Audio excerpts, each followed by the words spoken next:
Coco lives in a world of magic and fantastical creatures, where witches are the only people who could use magic, or so they wanted everyone to think. In a world brimming with magic, a young girl named Coco lived with her mother who worked as a fabric dealer. Ever since her birth, she had always been fascinated by the magic in the world, and believed that witches are the coolest people in the world. All she ever wanted to be able to perform magic herself.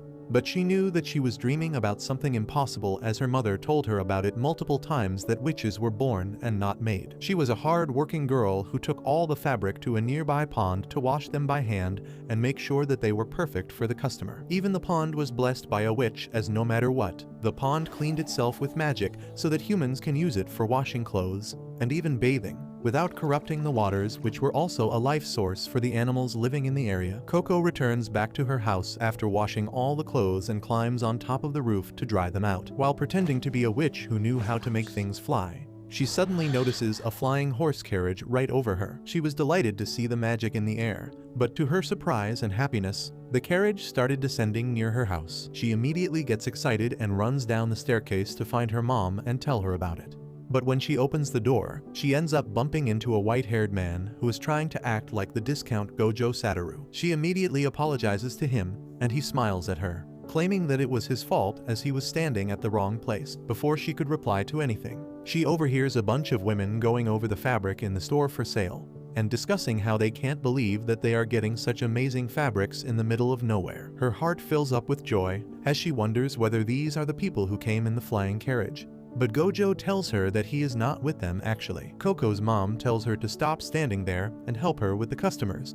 She then turns towards Gojo and asks what he wants. Gojo replies that he is looking for a specific smoke-colored fabric, but tells them that he can come back again if they are busy right now. Coco intervenes and tells him not to worry, as she can help him with the fabric. Gojo is a little surprised since Coco looks pretty young, but her mother tells him not to worry about it as he is in good hands. Coco immediately turns towards her mother and asks whether she can go outside and have a look at the flying carriage once she is done. And her mother immediately reminds her that she is not allowed to mess around with the property of their customers, but she promises that she is only going to look at it from afar and won't even go near. Her mother finally agrees, and Coco happily returns back to Gojo and takes the measurements from him before heading into the back room. She quickly finds the color of fabric that the man needed and lays it on the work desk before getting out her tools as she starts measuring the length of the fabric. She then takes out a wooden pencil dipped in charcoal and marks the end point before calming her breath down and creating a straight line with the charcoal in one go. With that done, she takes out the shears and uses them to cut the fabric perfectly straight in one go without skipping a single beat. She was so engrossed in her job that she didn't even notice that Gojo was standing there the entire time observing her as he picks up the fabric and claims that he is surprised and impressed by the incredible focus and steady hands that she possesses. There was no hesitation in her movements, and her finishing was precise and perfect. He claims that he had no idea that a village like this could be fostering such an incredibly skilled artisan, and calls her work magic. She wonders whether Gojo is trying to take her back to the Epstein's Island and tells him that her job is no magic, and it is just repetitive work. While magic is something pure and shiny, unbelievably beautiful, something so precious that she doesn't think there is any words to define that. Gojo feels the raw passion this girl has for magic, and asks why she loves magic so much, and Coco replies that when she was just a little girl, her mother took her to a festival in the nearby city. Everything was beautiful there, and while following a butterfly, she ended up meeting a masked witch in a back alley. The witch asked her whether she is interested in magic, but back then she didn't really know what it was, so the witch showed her all the things that could be achieved by magic. She was awed by the beauty of the demonstration and immediately agreed to buy the magic book and the wand from the witch. Once she returned back to her mother, she showed her the book, and her mother wondered why she would spend her money on such useless items. Coco, however, was happy with her purchase and still in awe with the magic that she saw from the witch. She then told her mom that once she grows up, she will become a witch and use her magic to make the world a more vibrant place. Her mother, however, replies that what she is dreaming of is not possible, since you can't simply decide to be a witch and use magic. It's a power that you are born with, and unfortunately, it's not something that ordinary people like them can possess. Ever since that day, it had been her dream to be able to use magic. And no matter how much she knows that what she wants is impossible, she simply can't seem to let go of that dream. Gojo seemed interested and was about to speak, when suddenly they heard some voices coming from outside, and Coco immediately rushes out to see what the commotion was about. It turns out that the carriage overturned and fell over, while the driver was still trying to get his horses in control. Coco finds two of his friends on the scene, and they reveal that they were trying to have a closer look. But one of them ended up bumping their head on the carriage, which spooked the horses, and the carriage fell over. The women who the carriage belonged to were furious, claiming that it was their father's carriage. Coco's mother immediately apologized to them from the side of the boys, but the women claimed that her apology can't really fix their carriage, and without a carriage they can't really head back home. Thankfully, Gojo was there and told the women to calm down so he could take a look at the carriage. The women tell him that this is not a simple carriage which a mechanic could fix. It is a magical carriage which her father bought for her on her birthday. Just then, Gojo pulls out a pointed cap from his cape, and immediately the voices from the women change into soft purrs, as they realize that Gojo is not an ordinary person but a witch. The women beg him to have a look at the carriage, and Gojo immediately figures out that the problem is that a simple spell came undone and could be fixed easily. The problem is that he would need some place private to practice the spell, and without a second thought, Coco tells him to use the workshop, hoping that maybe she would be able to accompany him and finally see what casting a spell looks like. Unfortunately for her though, her plans come undone when Gojo tells her to stand guard outside the workshop as no one is allowed to come in. She wonders how magic is always around them, but no one has ever seen a witch perform magic, as the witches keep it as a proper secret which couldn't be known by mere humans. While she was brooding outside the cabin, she hears the sound of the boys once again, who climb on top of the roof in the hopes of peeking inside. But instead of stopping them, Coco ends up joining them, only to find out that the witch had already barred all the windows, so there is no way anyone could see inside. The boys get bored and climb down, but Coco had other ideas. She manages to get into the upper floor and grabs her magic book that she bought when she was young, and realizes that she can actually see inside. At first she tries to follow the instructions, but her curiosity gets the better of her, and she peeks in only to be shocked to see that Gojo wasn't chanting any spells. In fact, he was using his pen to draw something on the wheel of the carriage. That's when she realizes that witches don't cast spells, they draw them into existence. Once Gojo was done, he starts moving outside to call Coco in, forcing Coco to make a run for it. By the time Gojo opens the front door to call Coco in, he finds her dirty and panting. Thankfully, the carriage ended up working properly and the women left. By the time evening fell, they were done with all the customers, and her mother turned towards her, claiming that she was a little scared that she would want to go off with that witch, and ever since losing her father to the disease, Coco is the only thing she has in this world, which she can't bear to lose. Coco replies that she would never leave her and hugs her tightly, before returning back home to have some warm dinner. Soon after that they change into their nightgowns and say their goodnights as Coco walks upstairs to her room. Once inside, she quickly takes out the magic book and the wand that she had, and figures out that the wand is actually just a pen, and the picture book is actually a guide to make magical symbols. She quickly sits down at her table and starts drawing the design on the page onto a rough sheet of parchment. After a while she manages to make the design roughly, but doesn't notice that the circle wasn't completed yet. Just when she thought that it was a long shot anyways, a bit of ink drops from her pen and completes the circle. Immediately sparks start flying out of the paper, completely awing her, and she starts bouncing up and down with joy, realizing that she just performed real-life magic. That was the start though, as she immediately starts trying all the different sorts of magical symbols from the book, and even manages to start a fire on her paper. After several tries she starts getting the hang of it, and realizes that the bigger the drawing the more powerful the spell is, and the neater drawings produce spells that last much longer. But being able to draw big and neat is pretty difficult. She comes up with a plan to trace the drawings, as that is much easier to do compared to copying it. So she turns a new page and starts tracing the new pattern. Suddenly, unbeknownst to her, darkness starts spreading behind her, and just as she completes her spell, someone grabs her from behind and jumps out the window. It turns out to be Gojo, who looks terrified and asks which spell did she just use. Coco is scared and replies that she has no idea, while Gojo continues flying in the air. Suddenly, he hears Coco's mom woken up by the ruckus and notices the entire house is turning into an icy crystal. Gojo realizes horrified that Coco just tapped into forbidden magic, but he didn't have enough time to warn her mom, who turns into a crystal alongside the house. Coco loses all control and starts kicking the witch to let her go so she could help her mother, while Gojo struggles to grab her since he can't let her go in the air. Coco, however, manages to kick herself free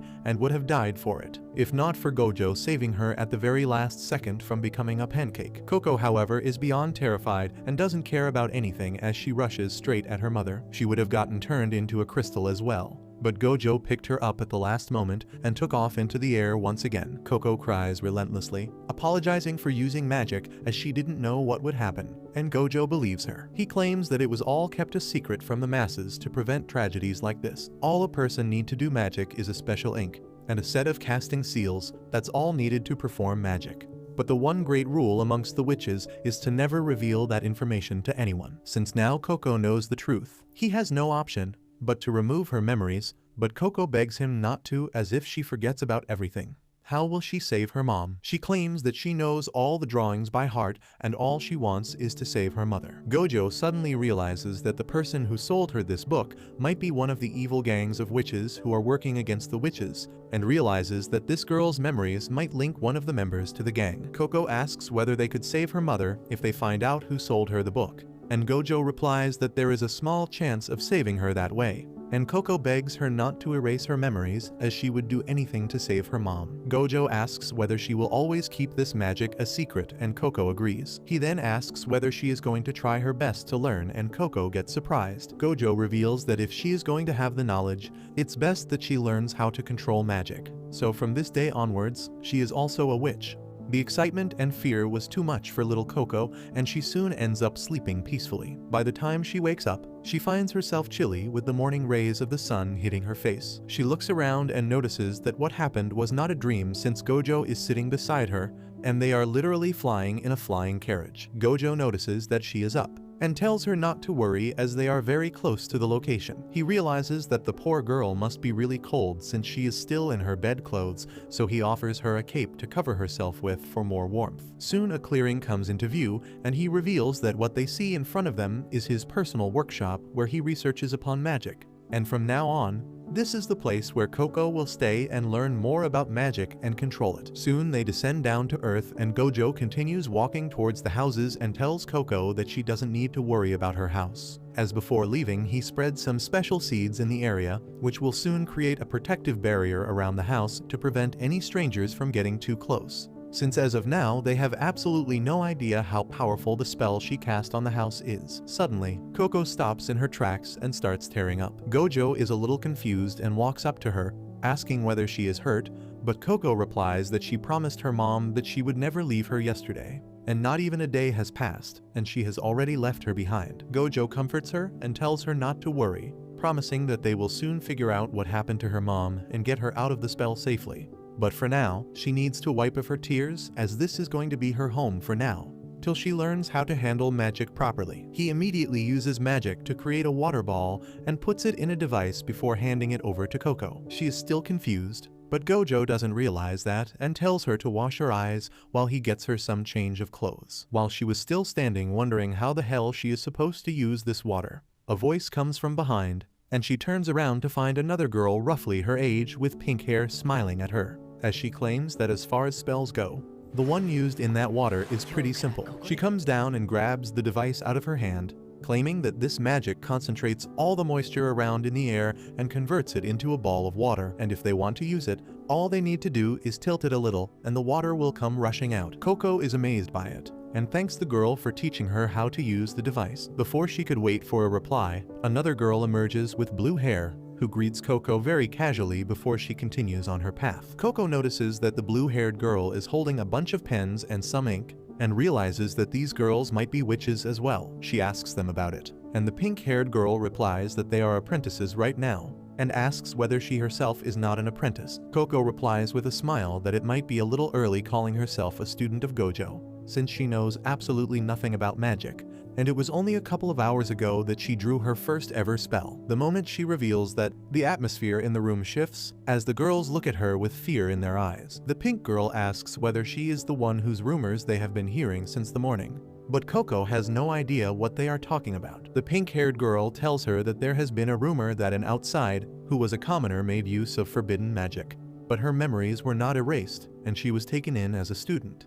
But they had no idea that it was their own teacher who did that. Before they could talk more though, Gojo arrives and introduces the pink-haired girl as Tia, and the blue-haired girl as Rich. With that, he hands her a garb, claiming that all his students wear these clothes, so Coco takes it graciously. Once appropriately dressed, she comes back and sits down, while Gojo claims that he is now going to tell her about the history of magic. He begins that long ago, everyone in humanity had the power to wield magic, as all you needed was a special ink and some parchment to draw on. Every single person on Earth knew how to make use of magic, and it made the impossible possible. But it's the nature of humans to destroy things, and when the absolute power is given to humans, they find a way to misuse it. Many horrific and dangerous spells were created during this time, leading to severe destruction and death. Many wars were waged, but there were no winners and only losers. At that time, a group of highly specialized and strong mages decided to turn away from the ways of war, and managed to create a spell which could remove the memories from anyone. With that, they removed the memories of the entire human race that magic could be wielded by anyone,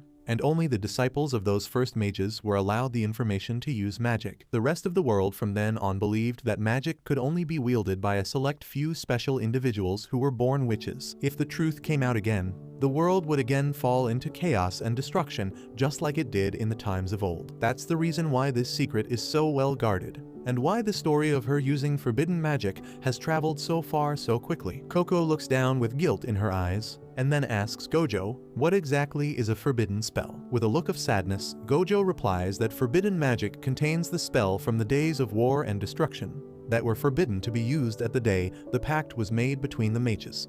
In simple words, the magic which is used to hurt people. Coco immediately walks up to him and begs him to let her learn everything she can about the forbidden magic, because she never wants to use one ever again, and wants to find a cure for her mother. Gojo takes her down into a basement and explains on the way that even though forbidden magic are abundant in nature, there are a few types which could be understood easily. The first one is the magic which is used directly on a person. This includes transformation, age alterations, manipulating thoughts, or directly healing or harming a person. This magic has only one exception, which is removing the memories of people, which could be used in times when somehow a commoner learns about their secret. That is the reason why most of the magic is cast on items such as carriages, lamps, or even windows. He then shows her a tricolored windows which when he rotates creates an anywhere door basically, and the scenery outside, which was just mountains and grasslands, gets converted into a misty lake. Gojo then points at a huge tower, known as the Tower of Tomes, claiming that the moment a magical book is written,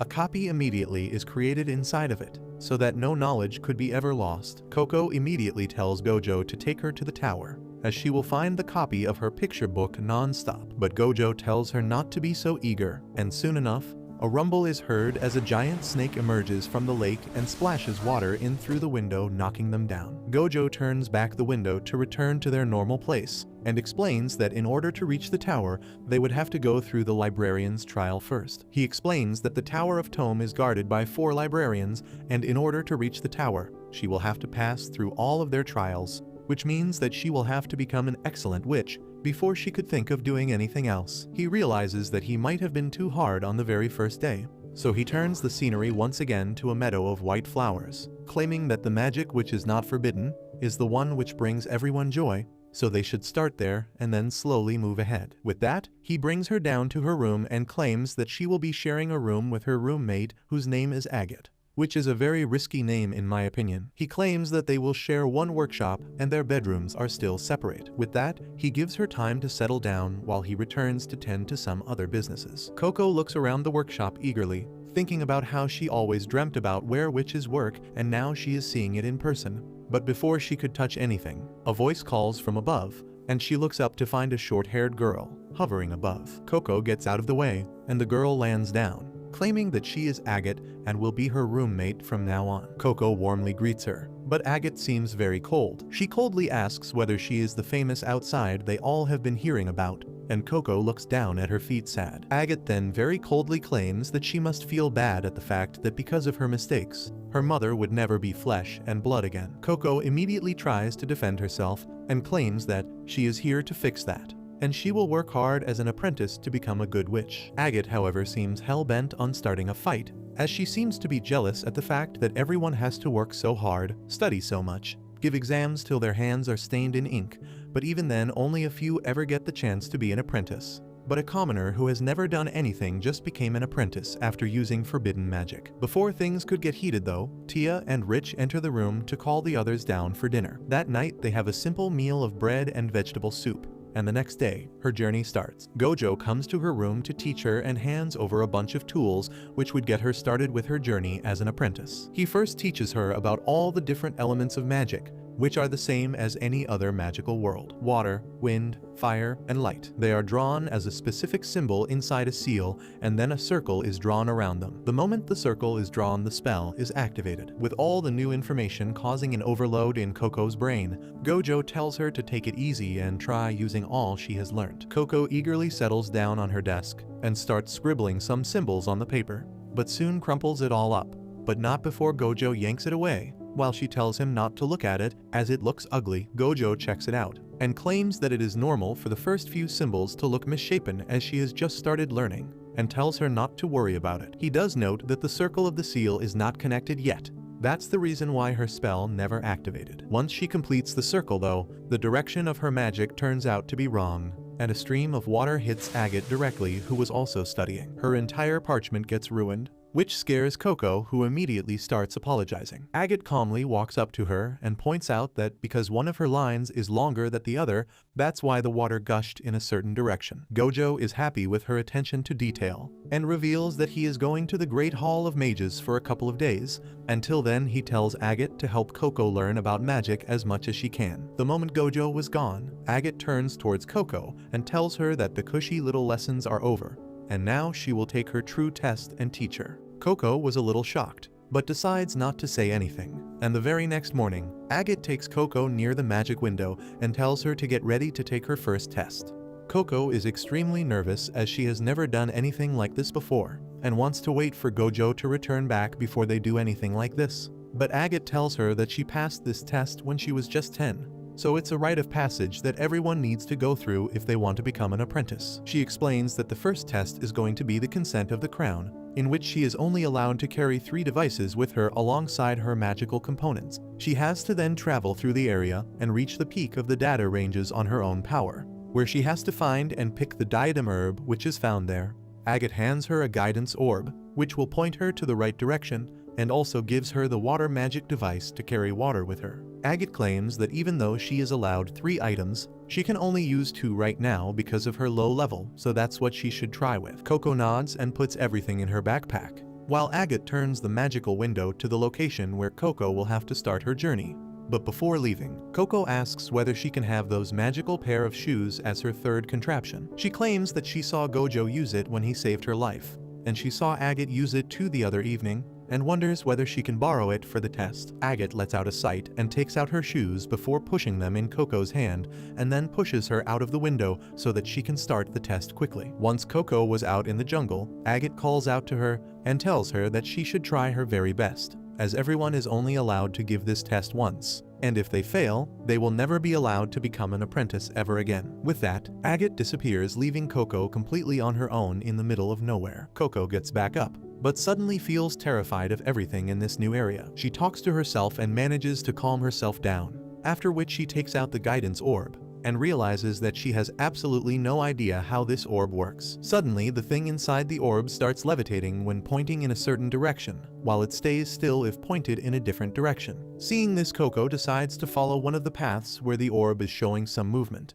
thinking that a little mountain climbing is nothing to worry about, but ends up falling face first right at the very start. She gets herself back up and starts moving with her willpower, thinking that if Agate managed to pass the exam when she was just 10, she should be able to deal with the exam as well. The way is not easy though, with spider webs everywhere and vines of trees outstretched beneath her feet, ready to trip her over. After a while, she finally manages to get out of the jungle and comes out into an opening of grassland with some ponds in the middle. The thing that takes her breath away, though, is the sight of flying landmasses above her. The orb points up, and she realized that this is probably the data range, and she was completely mistaken, thinking that they would be a mountain range that she will have to climb in order to reach the summit. She sits down on one of the rocks, disheartened, as she never thought that she would have to climb over floating landmasses, and wonders whether this is where her journey ends. Suddenly, she notices a weird-looking bird flying in the sky, and remembers the shoes that she borrowed from Agate, and immediately her mood gets uplifted as she quickly jumps back on her feet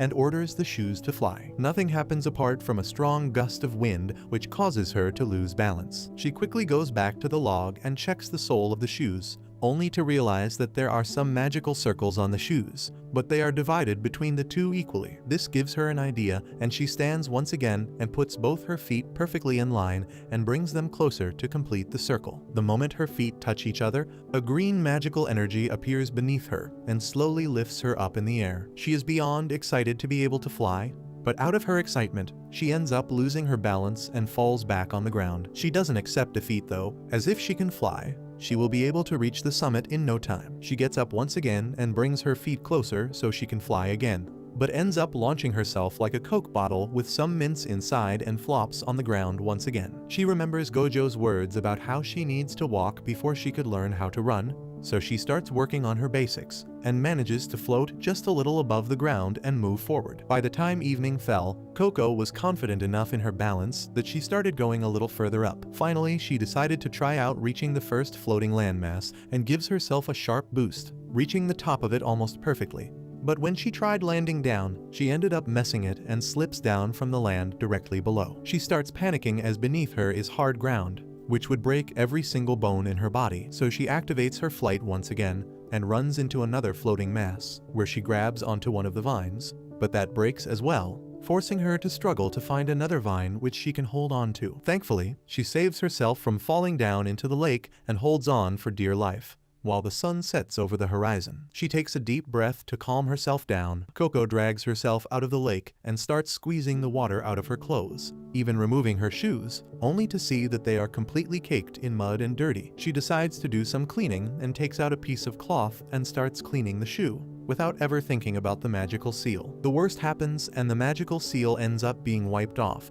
which sends her into full panic mode and wonders whether she could draw it back on. But that idea was short-lived, as when she brings out her bag, she finds that she ended up spilling all of the magical ink during her fall. As the sun starts disappearing, she wonders whether this is it, and that's where her magical journey ends. Back in the magical workshop, Tia comes down to call Agate for dinner and asks where Coco is as dinner is about to be served. Agate coolly replies that Coco is not here as she has gone to take the test at the data range. Tia is horrified, and she asks Agate why she didn't stop her since she only came to the workshop a couple days ago, and it can be dangerous for her all alone. Agate coldly replies that she hates people who are not good enough, especially outsiders. But she tells Tia not to worry, as Coco will admit defeat and come back soon since the data ranges are at the highest peak at this time of the year, and there is no way she will be able to reach the top even with the magical shoes. She claims that Coco has no idea about the rules or how dangerous this world can be, and Agate doesn't want people like that to become mages. Back near the data ranges, Coco decides on a different strategy and takes a boat to the middle of the lake and tries to get a hold of one of the vines during the time when the landmass comes down. But she can't reach it no matter how hard she tries. She looks at her shoes again, which aren't even good enough for floating now, as even though she drew the symbols back on it, with whatever ink she had left, but because of the water, the ink got diluted and isn't working on the wet shoe as it should. Just then a thought crosses her mind, and she wonders whether she should try and make the magical seal on her feet instead of the shoes. But she puts her shoes back on and drives that thought away, remembering that using magic directly on the body is strictly forbidden. She slumps back in her boat and realizes that she has no idea what magic she could use at this point, and wonders whether whatever Agate said was correct, and she doesn't belong here. She thinks about how anyone could draw a spell, but being able to use it properly is not the same as drawing it. She remembers Gojo looking at her cuts and calling it the true magic. That fills her with a sense of accomplishment, and she gets up realizing that she has her own form of magic. She runs off into the forest to find some sharp rocks and takes some of the dried up ink on the rock wrapped with some fabric, and then dilutes it a little with some water from her device. With that, she takes out her cape and spreads it out as if she was working on a piece of fabric. Back in her workshop, and draws an insanely sharp straight line that came from the years of experience she had with her mother. She decides that she will use the tools that she is used to and have been working with her entire life, instead of trying to learn something entirely new. By the time dawn breaks, she was done with her magical seal, and even the furry snake wakes up and decides to tag along with her. She remembers Agate telling her that if the magical symbols are not balanced, it will cause the magic to deviate in one direction, so she intentionally creates one long line, hoping that she could control the direction of magic with that. Once everything was ready, she uses her own pen to complete the circle, and immediately winds start gathering around her sail, and before she had the time to doubt herself, she is pushed forward with an unbelievable speed. She tries to steer herself on the water, but it's of no use, and the magic is so strong that it actually breaks the boat in half, while she holds on to the sail and starts flying in the air. She struggles with the sail a bit, but after a while, somehow manages to get it into a shape which makes it more or less like a paraglider, and for the first time in her life, she flies with the help of her own magic completely. It's a dream come true for her, and when she looks down, she remembers her own home and realizes that she never thought that helping her mom doing her daily task would make her good at magic. She quickly checks her orb of guidance and realizes that she needs to go even farther up in the sky, so she takes a sharp turn and starts moving straight up in the air, finally spotting the top of the data peak and the diadem herbs blooming in the sunlight. She does a drive-by and tries to get a hold of some of the herbs, but fails and almost loses her balance, but somehow climbs back on the glider. With a strong resolve, she turns around and once again heads towards the herbs, but misses again. She keeps repeating the same thing, flying towards the herbs but missing them by mere inches, and one of the times she almost crashes into the floating landmass in front of her but barely dodges it, and turns towards the peak again. One last time she rushes straight at the herbs, but this time she hangs upside down to get even more reach, and after missing a bunch of herbs, she finally manages to pick one of them from the ground, completing her test. Back in the workshop, Gojo finally arrives back and is immediately told about the situation by Tia. Even Gojo is nervous, claiming that it was too dangerous for her to go all alone, as she hasn't been living around magic like they all have, and he must go and save her. But to his surprise, finds Coco waiting for them to open the magical window with the diadem herb in her hands. Tia immediately hugs her and starts crying, while Coco smiles and moves towards Agate, who looks surprised. She shows the flower to her, but Agate doesn't reply and simply turns around before moving back up to her room. Gojo finally gets a hold of her and tells her that what she did was extremely dangerous and she could have easily died there. Besides, he claims that she didn't need to prove anything to him, as she already is his apprentice. With that, he takes out a box and hands her the official cloak of the apprentice alongside the hat of an apprentice, which a couple days pass by and finally Gojo decides to revise some of the basics with Coco and tells her about the 4 basic elements in the world. The water sigil, which harnesses the power of creation and destruction. The earth sigil, which is the reason for so many transformative things happening in the world. The wind sigil, which lets the witches go from one place to another with incredible speed. And finally, the fire sigil, which is the sword and the shield of the magical world. He tells Coco to practice these basic sigils so later on they could do some more complex magic. She immediately gets down to it and starts scribbling on a piece of parchment, but ends up starting a fire instead. She starts panicking, but Tia immediately comes in with a bunch of water and puts the fire down. She asks Coco what the hell was she trying to do, and Coco replies that she was working on her flying magic. This confuses Tia, and she asks why she was using the fire sigil while working on levitation. Gojo comes there and hands her a clean towel, telling her that while fire sigil is extremely strong, it's also formless, and because of that it can be highly unstable. Tia continues by showing her own levitation magic and how good she is at it, and asks Coco why does she want to practice her levitation since she must have mastered it on the data ranges when she was flying around the area like a rocket. Coco replies that she borrowed Agate's shoe when she went to the test, but they got ruined, and she doesn't want to return them back in their current state, so she wants to redraw the magical seal. But the problem is that no matter how hard she tries, she isn't able to create a straight line at one position. Gojo thinks about it and grabs her pen, claiming that maybe it's the fault of the pen and not her. He claims that he picked the pen at a random that he found laying around, but maybe it's time now to let Coco choose her own pen, which fits her the best. Tia gets excited and flies down towards Coco, claiming that their next stop is going to be the magic stationery shop. Coco doesn't really know what she is talking about, but Gojo explains that the magic stationery shop carries all sorts of magical items used in day-to-day lives of the witches, so they can get the pens and inks from those places alongside any other supplies that they might need. Coco gets incredibly excited at the proposition and can't wait to leave. They all get dressed up and leave for the shop. Gojo carries both Coco and Agate on his shoulders, while Tia and Rich fly on their own with the help of their shoes. After flying for a while, they finally spot an island town, and Gojo claims that this town is the closest witches' town to their workshop,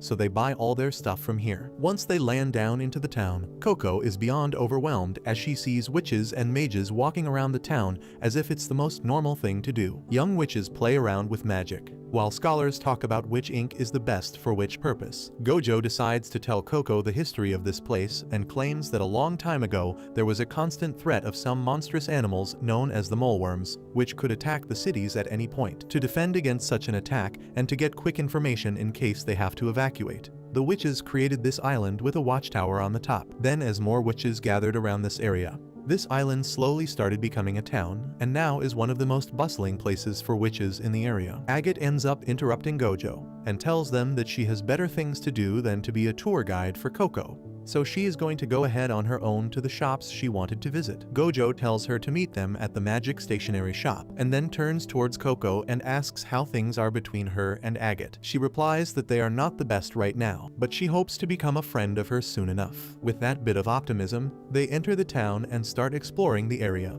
where Coco is surprised and impressed by damn near anything she spots. After making their way through the city, they finally find the magic stationery shop, and Coco is immediately taken aback by a giant silvery tree in the middle of the shop. Just then, the owner of the shop comes out and asks whether this is the first time she is seeing the silverwood tree, as this should be elementary stuff for any apprentice. Gojo introduces Coco to him and claims that she is still pretty new. The shopkeeper immediately shows interest in her, asking whether this is the girl that he has heard so much about. The owner tells her that her shop is the best shop in the area, as he has every sort of pen and can extract ink from any magical substance. Coco has no idea what he is talking about it, so he asks her to follow him to give her a demonstration. She follows him upstairs, and on the first level, spots a boy roughly her age carving some of the branches intently, so she doesn't disturb him and continues upstairs, where the old man clips one of the twigs from the tree and then puts it in a beaker over some fire, and the tree immediately loses the black leaves that it had and turns silvery. The man tells her that all the magic ink comes from trees like this. Gojo explains that the ink is literally made from the tree's blood, which is why these trees are very important for the witches. The owner tells her that according to the legend, a silverwood tree once fell in love with a woman and offered her its bark as pens and its blood as the ink, and that's where magic came from. He then puts some of the ink into a vial and hands it to Coco, telling her that he has no doubt that she will find the pen that she wants today. She happily comes down the stairs with the two young apprentices as they discuss what kind of pen would be good for her, when Coco's heart stops as she spots the same witch who sold her the book with the forbidden magic staring at her from outside the shop. She immediately rushes out to confront her, but the witch is too fast and takes off immediately. Tia and Rich are both confused, but immediately run after Coco as she might get lost in the city. Coco continues chasing after the witch and even stumbles into Agate, but doesn't stop and continues running. Rich and Tia also catch up to Agate and drag her with them, claiming that there is something wrong. At that moment, Coco can think of nothing else but finding the witch so that she can learn how to turn her mother back to normal. But no matter how much she chases her, she can't seem to find her. Finally, they all enter an area where mist surrounds them, and suddenly they find themselves in a different looking place. Tia manages to grab Coco's arm and tells her to stop, while Coco explains the situation. Rich notices that something is wrong, as even though they just turned a couple of alleys, this area looks entirely different. Agate realizes that Rich is correct and checks the stone, which is some white sandstone which is not found in the island town. Tia refuses to believe it and immediately takes flight to see from above, but comes down scared, claiming that they are definitely not in the town, but they didn't go through any teleportation of windows, so what exactly happened? That's when Rich's face turns a little dark, and even Coco realizes that only forbidden magic allows teleportation without any conduit. Tia starts freaking out and running around randomly to find a way out, when suddenly they hear a huge roar and a blue-colored dragon emerges from the top. Coco's blood dries up as she stands there without moving an inch, while the dragon comes closer to them. Agate is the only one who could think of anything, and she tells them to maintain eye contact and slowly move back. They follow her command, and then once distance was created, they all take off running away as fast as possible. But the dragon is catching up, so Agate turns around and shoots a flame blast right in its face. They manage to confuse the dragon and immediately start running, while Coco is incredibly impressed and asks how did she do that. Agate claims that she used the fire magic alongside some wind magic to shoot the flames right at the dragon, and shows her the diary that she has where all the spells are already created and all they need to do in order to activate them is complete the circle. They continue running when finally they end up reaching a dead end. Tia ends up getting overwhelmed and starts claiming that she doesn't want to die just now, but Agate helps her get a hold of herself, claiming that they are all apprentices and can find a way out of it. This helps calm her down, and they immediately come up with a plan to break through the wall in front of them. Tia uses a flight magic and uses that to distract the dragon by her cloak flying in the air, while Agate starts drawing on the wall. But just then Coco notices a weird magical circle on the wall far away from them and tries to make Agate look. But that turns out to be a big mistake, as Agate ends up messing up her magical symbol. This pushes her over the edge, and she starts talking very rudely to Coco, claiming that she should never disturb a witch while they are drawing, and calls her an idiot for turning her mother into stone. Coco stands there unmoving and hurt, while Tia doesn't know what to do. Thankfully, Rich manages to create a bunch of spells on the wall and breaks through, which the girls immediately use to go to the other side away from the dragon, while a hurt Coco stands there wondering whether she should go or just stay here and accept the consequences of her actions. Meanwhile, back in the city, Gojo is looking for the girls all over, and comes to know by the boy in the shop that he saw them chase after a weird witch with a different looking hat. Gojo realizes that it must have been the Brimmed Hat Witches, who are an organization of evil witches who want to push the world back into chaos by the use of forbidden magic. But he never expected one to find Coco so soon. He has absolutely no idea where they could have gone. But just then, the furry creature that Coco brought after the test ends up finding Gojo and starts leading him towards the location while Gojo prays to God that the girls are safe. The girls keep running through the endless maze as the dragon screams and howls above them in anger, looking for its next meal. But no matter how much they run, the girls always seem to keep coming back to the same location, realizing that this is some sort of witchcraft which is causing them to run in circles again and again. Agate claims that she has lost the count of how many times they have come to the same location and tells everyone that it would be best if they conserve their energy and hide somewhere instead. They find a quiet area and huddle down to get some rest, while Coco notices that Tia seems to be scared still and feels cold. Coco decides to finally say something and apologizes to Tia for putting all of them in such a dangerous situation. Tia immediately realizes that Coco is blaming herself for this because of Tia's earlier outburst about being scared and not ready to die, and immediately tells Coco that it's not her fault. Coco, however, returns back her hat, which she dropped earlier, and takes out her cape before putting it on Tia for warmth. While she claims that she can just huddle up with her for warmth, Tia feels a little more calm now, while Coco opens up to her, claiming that she likes having a cape because it gives her strength and courage, since no one knows that within the witch's cape there is just a little scared girl who has no idea what she is doing with her life. Hearing Coco open up to her, Tia finally forgets her fear and hugs Coco tightly while creating a magical cloudy ball to cover both of them. She holds Coco's hands, apologizing to her for her actions before. She claims that Coco is very new to this world, so as her senior it's her job to take care of her. But instead of that, she let the fear get the better of her. Coco, however, is lost at the moment as she starts rolling around the warm, cloudy interior, asking what the hell is this, as it is so comfortable that she can sleep right now, not caring about the dragon roaming outside. Tia laughs, claiming that ever since she was a kid, she has always wanted to sleep in the clouds, so she created this original spell and is currently tweaking it to make it better, as she hopes to release it to the wider public one day as an original spell. She then takes off the cloak and puts it back over Coco, claiming that she should always keep her cloak with her and hold on to it till they can all take the novice cloaks off together and wear the real witch's cloak. They both start laughing at that, when suddenly Agate enters the cloud, claiming that she heard everything, and tells Tia that if you want to lie on it, it needs to be made up of a more dense material. Just then even Rich enters, claiming that the outside is too cold, and she wants some warmth as well. Agate continues that if she wants the cloud to fly, she would need something lighter yet durable like cotton. Tia claims that it would become like a normal mattress then, but Agate replies that we can't escape reality, and brings the topic back to the current problem, which is how to escape this place. Agate recollects everything they know about this place, which is that this area is completely bewitched, causing them to run in circles. But she claims that every magic requires a casting circle, even the forbidden kind, which means that they just have to find the magic circle. Coco interrupts them and claims that she thinks she saw the forbidden magic seal earlier. She takes them to a higher place and shows them the magic circle, and Rich claims that there is no doubt that it is the casting seal which is holding everything in place. Agate claims that the dragon must be guarding the magic seal, which means that they need to find a way to defeat the dragon. She starts taking out her fire magic spells, when Coco interrupts again and claims that the last time she used her magic, it didn't seem to do much damage. Tia is horrified at that, while Agate looks at Coco furiously for calling her magic weak. She quickly clarifies that she simply means that her magic was able to slow the dragon down, but it didn't do damage to it, which means that it is immune to fire magic. In order to defeat the dragon, they will have to find something which the dragon will react to and is weak against. Agate asks how exactly does she think should they defeat the dragon then, but Coco replies that they won't defeat the dragon. Agate is confused and asks whether Coco is still pissed off about what she said to her earlier,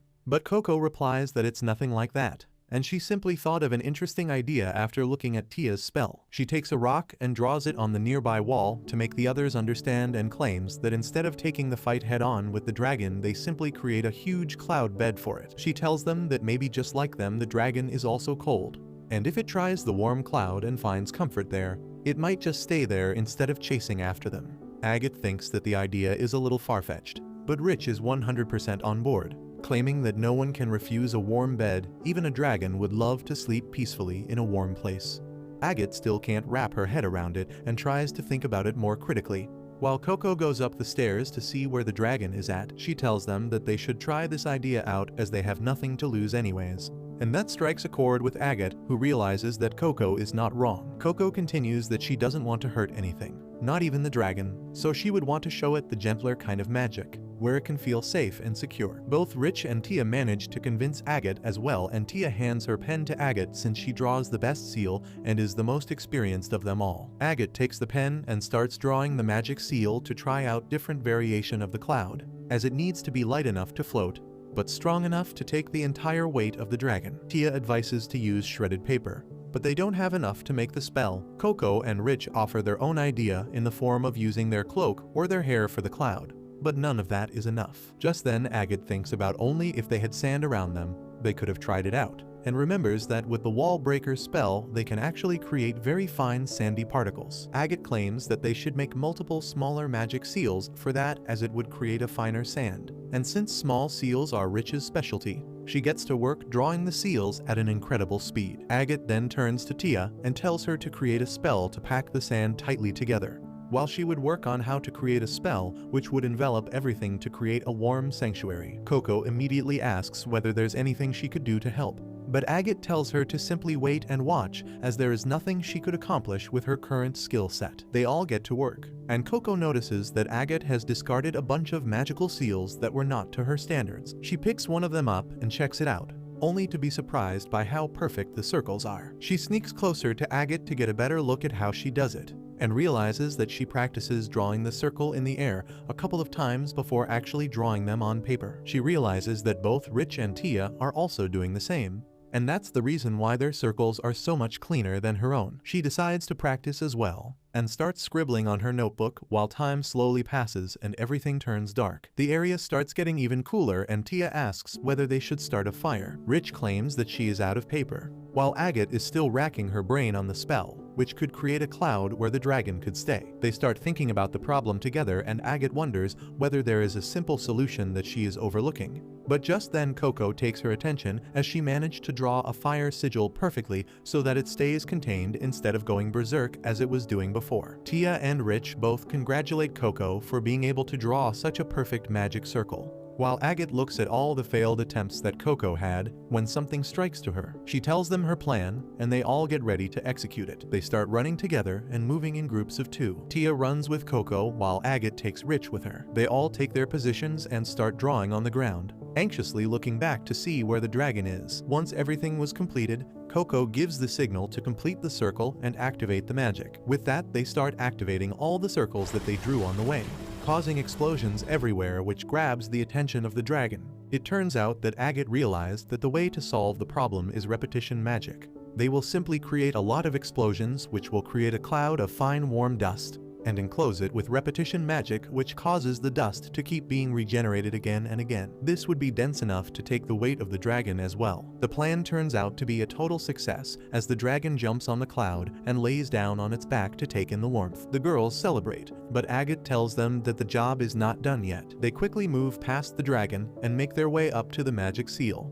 realizing that they have never seen sigils like this before. Agate wonders whether they should try and break the seal open, but unbeknownst to her, Gojo is on his way as well. He follows the furry creature to an alley, and notices that the creature is sniffing at some fallen rocks. He picks one of them up, only to create a portal which shoots an energy wave which would have killed the shopkeeper's apprentice. but Gojo grabs him and moves out of the way. That ends up causing a rift in the spell, which starts falling apart, and the noise and disturbance wakes up the dragon again. The spell starts disintegrating, and the stairs beneath Agate end up breaking, causing her to fall in an endless abyss. And since she doesn't have her flying shoes anymore, she thinks that this is the end for her. Thankfully, Gojo comes at the last moment and saves her from becoming dragon food. The dragon comes at them again, but Gojo manages to dodge it and races up into the air through the clouds, and then uses his own magic to create a huge golden watery dragon, which dwarfs the actual dragon as it gets swept up in its jaws. And the water breaks against the floor, ending the dragon's life. Tia and Rich both appear near him,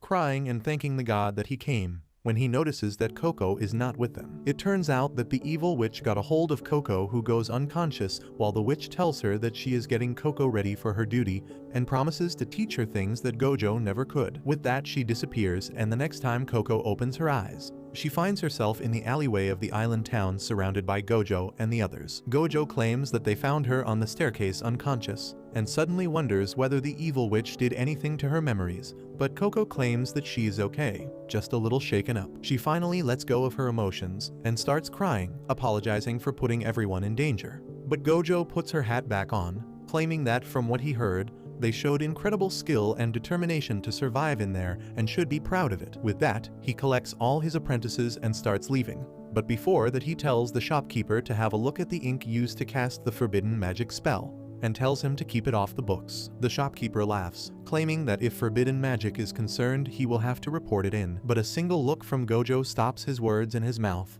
as he agrees to keep it off the books, while Gojo takes the girls and heads back to the workshop, not knowing what the evil witch wants from Coco. Some time passes by since the last incident, and the girls have returned to their normal lives of practicing their magic at the workshop. And just like every other day, Agate is getting annoyed by all the sounds that Coco is making as she is struggling to make her sigils properly. The sounds keep interrupting Agate and ruining her concentration, but instead of shouting at Coco to shut the hell up, she decides to be the bigger person and simply moves outside the workshop to work in peace. Coco wonders whether she was the reason why Agate moved outside, while Agate closes her eyes and with one swift motion creates a magic circle which activates a light magic beam which rushes into the sky. Agate seems to be pleased by herself, but knows that the beam is pretty weak right now. She notices a four-winged bird fly near the magic beam, when suddenly the beam disappears as the magic runs out. Back in the workshop, Coco tries to concentrate, but fails at making a proper magic circle once again. Lying down with frustration and defeat, she picks up her stone with the ink on it, which feels natural to her, but it can only be used to draw big sigils on a huge canvas. Since most of the times they use a small diary, they must use a pen to draw in it. And that day, before she could choose her own pen, she ended up getting distracted by that evil witch that caused everyone to get into trouble. She thinks about how she wasn't able to cast a single spell that day, but remembers that Gojo told her that even ideas mean a lot and are the core of magic, so she did a great job. She decides that there is no use making herself sad over something that is already in the past. She gets back up once again, trying to hype herself up as repetition is the only way she could master using the pen. But she can't fool herself that easily. Deep in her heart, she feels like she could never be as good as the rest of the girls, and starts feeling sleepy because of all the stress, which is very relatable. Just then, Gojo appears behind her and tells her kindly that if she sleeps here out in the open, she will definitely catch a cold. Coco immediately sits back up, claiming that she wasn't sleeping. She was just blinking really slowly. Gojo laughs at her and tells her to follow him into the kitchen. Coco happily goes after him and smells the incredible smell of food coming from the stove as usual. Gojo reaches for the upper shelf and grabs the pot from it, before opening it up to reveal an amazing looking stew inside. She offers Coco a bite, and she happily accepts, taking a bite and immediately getting lost in the amazing flavors of the dish. Gojo smiles at her and then tells her that actually the stew that she is eating is technically 2 years old. Her smile freezes, and she stops chewing, wondering whether this weird magic guy is trying to poison her or something. But Gojo from Temu tells him not to worry, as the pot recooks the entire dish every single time because of a magic enchantment that he performed on the lid. He claims that he has to continuously redraw the magic circle to make sure that it works properly.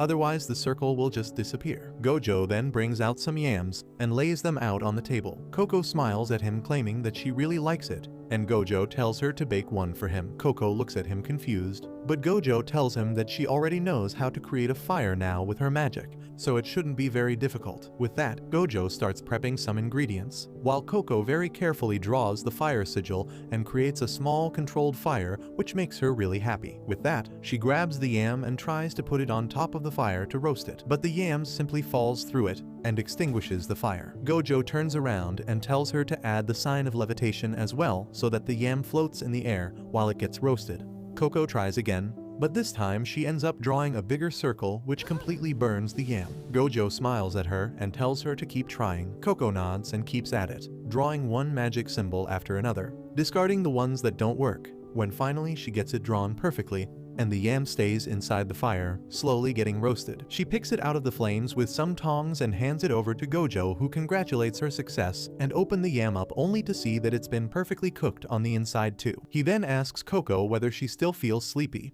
and she realizes that she doesn't. Gojo tells her that water magic was the first thing that he ever mastered, and that was because he was deathly scared of water and being wet. He used to excuse himself out of any washing duties, but he soon started integrating the water magic in her daily life and soon learned that the magic that you can use on a day-to-day basis is the best teacher.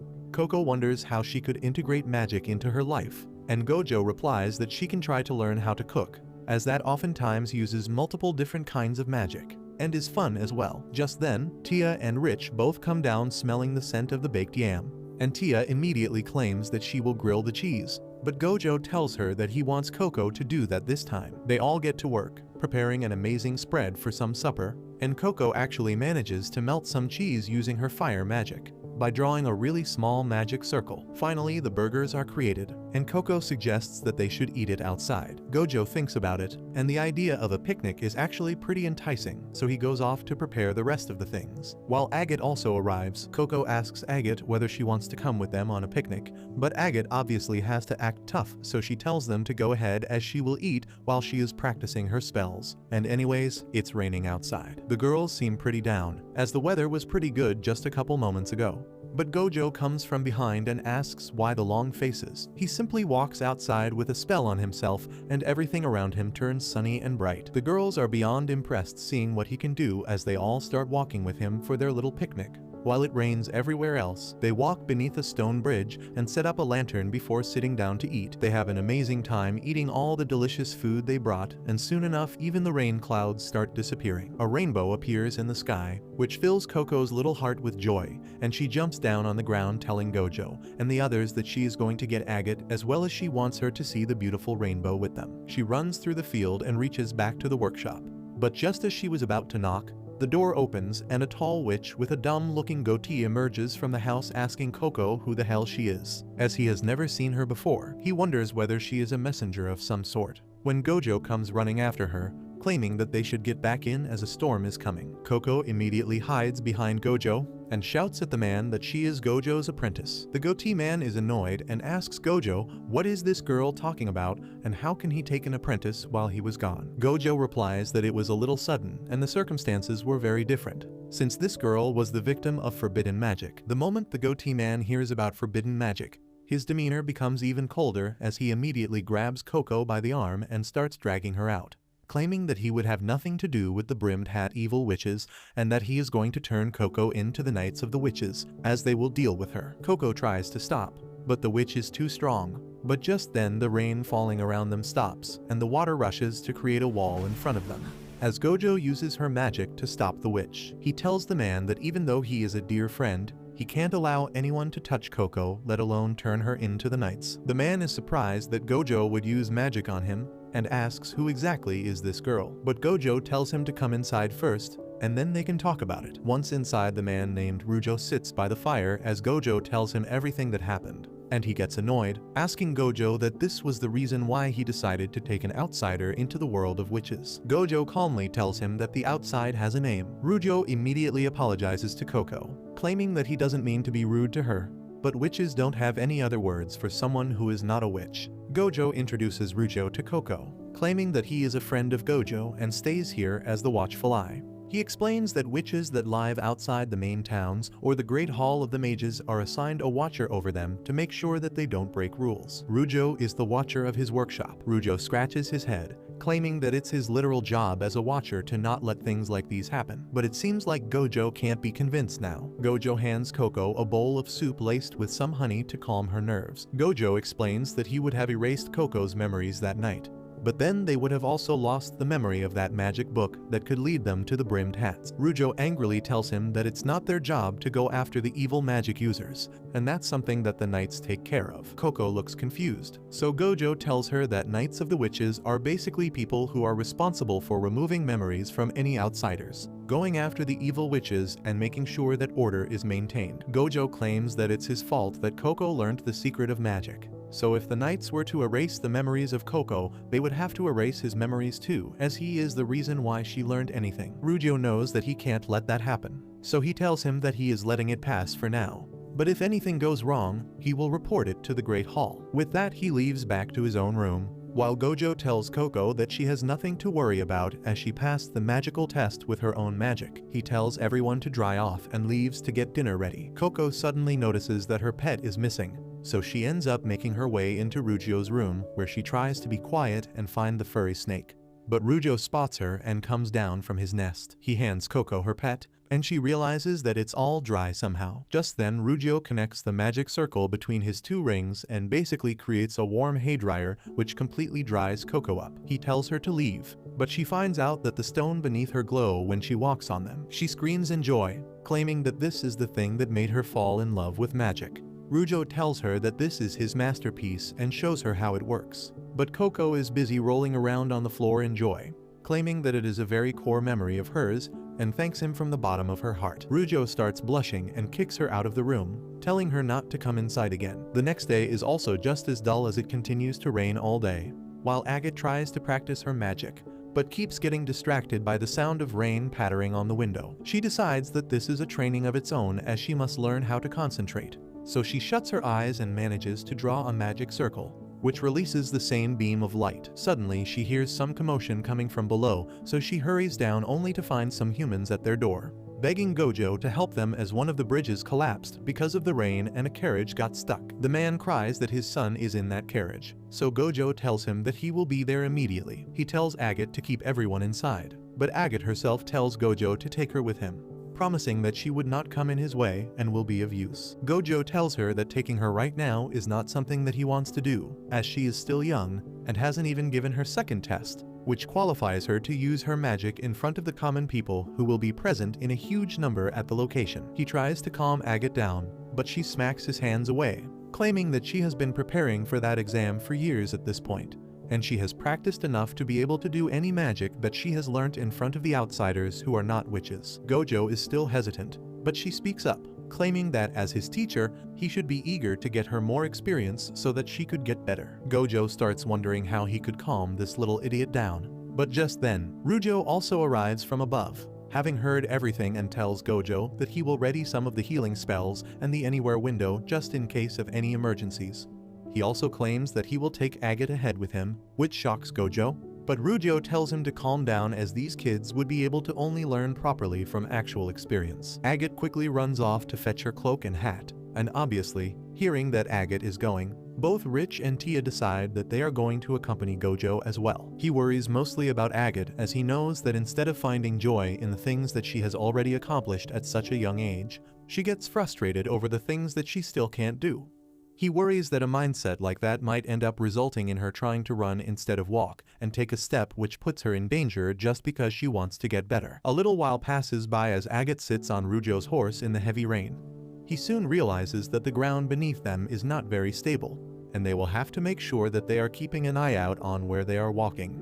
Otherwise, they would end up falling down to their death. Soon they find a cart stuck in the flash flood that was created because of such heavy rainfall. The water is so muddy that nothing else is visible, while some common men stand near the fallen bridge waiting for help to arrive. The moment they see the witches arriving to help them, their faces light up, as they start shouting down at the cart that they don't need to worry anymore, as the witches are here to save them. Rujo dismounts alongside Agate and hands her his magic rings that he used on Coco to dry her up, and tells her to make sure that the people standing there are dry, and once she does that she has to be on standby to await further orders. Agate isn't really satisfied with the job that she has been given, as she wanted to use some real magic of her own instead of using a magical contraption, But Rujo shuts her down, immediately telling her to do as he tells her to do. He realizes that Agate thinks that this job is beneath her, and tells her that this is what Gojo is worried about. He tells her that even the most basic of jobs are very important in the long run, and people who are impatient are bound to make mistakes. He doesn't mince his words at Atlil and tells her that if all she wants to do is show off her magic, then there will be more opportunities for her to do so in the future. But right now, they are dealing with the lives of people, and if she wants to be useful right now, she needs to think carefully what her magic is for. This doesn't go well with Agate, as instead of understanding what he was trying to say, she starts thinking about how she is being treated like an ignorant child again.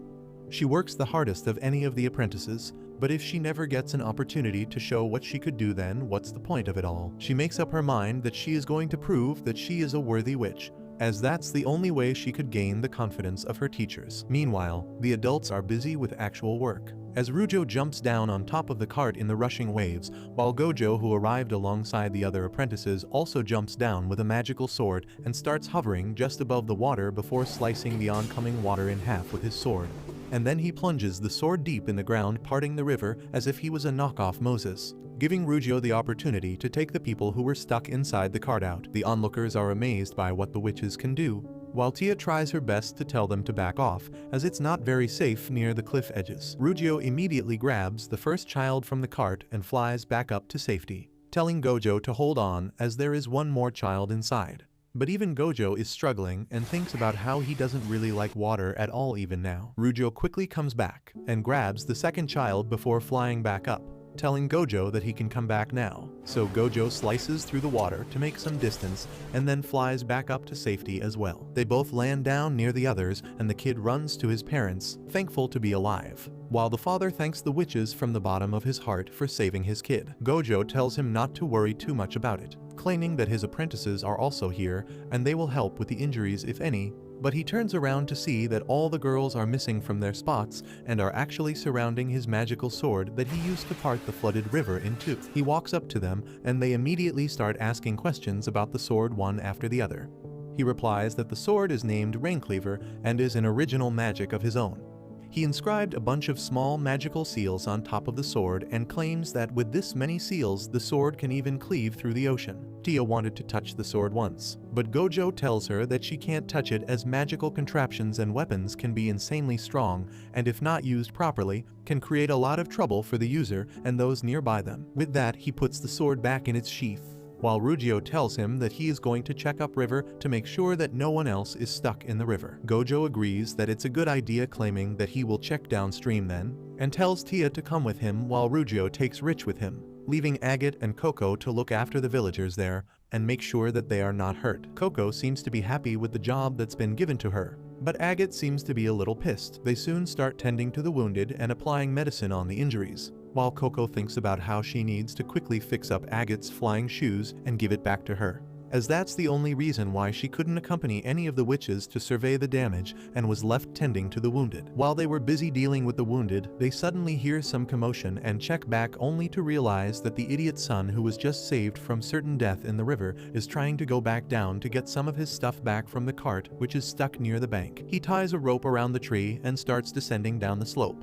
while his father screams at him to return back right now as the edge is not very stable. The son, however, doesn't listen and tells the father not to worry as he continues to go down, while Agate and Coco watch from beside the father, wondering what they could do to help. Suddenly, Coco notices that the tree that the rope has been tied to is giving way, and before she could properly warn the others, the tree collapses alongside a part of the edge, causing a small landslide. When the dust clears, Agate notices that the father is horrified as his son might have been buried beneath the rubble, with no chances of him being saved at this point. Suddenly, she notices the hat of Coco lying in the rubble and looks around, horrified, as she realizes that Coco got caught in the landslide as well and is currently fighting for her life, as she clings on to the boulder near her while the rapids threaten to sweep her away downstream. The boy who caused all this is also there, but he is lying completely unconscious, while his father freaks out. He doesn't know what to do when he finally turns towards Agate and grabs her, asking that she should help him, as she is also a witch and can use her magic to save his son. Instead of worrying about the lives of Coco and the boy,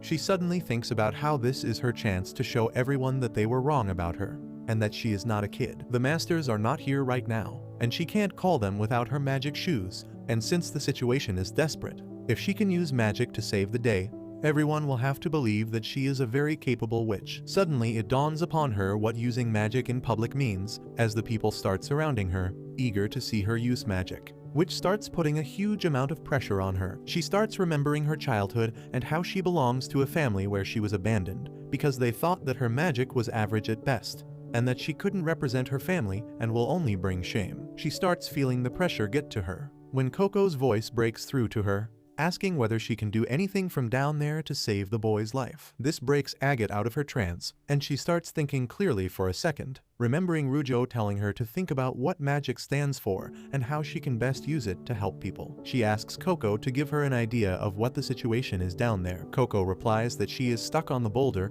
but the current is slower near her, so she doesn't think that she will be swept away.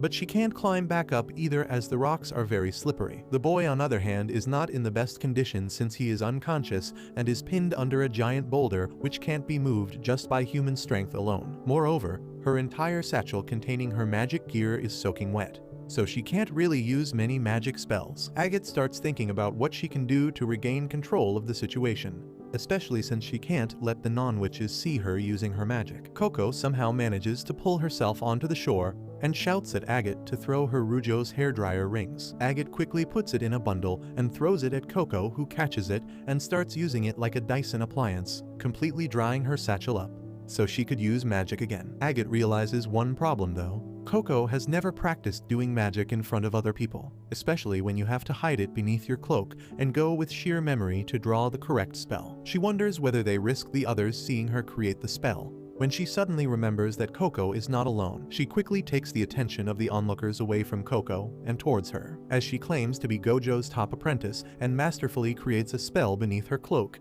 and launches a beam of light up in the air, which turns into a bird made up of pure light that starts flying around, putting everyone in awe. Meanwhile, Coco goes down towards the boy and makes sure that he is doing okay, while wondering how she can save him. The people at the top soon get over the magic and start asking questions about how exactly is that supposed to help the people who are stuck down, while the father gets pissed off and turns around, determined to go and save his son himself, while Agate's heart drops as she realizes that he will end up seeing Coco use her magic, thankfully for her. Just as the man turned around, Coco came up alongside the boy flying on top of her own cloak, and starts telling the man to pull them down, as she can't do that herself. Once down, the man hugs his son, while Coco hugs Agate, claiming that she was very scared.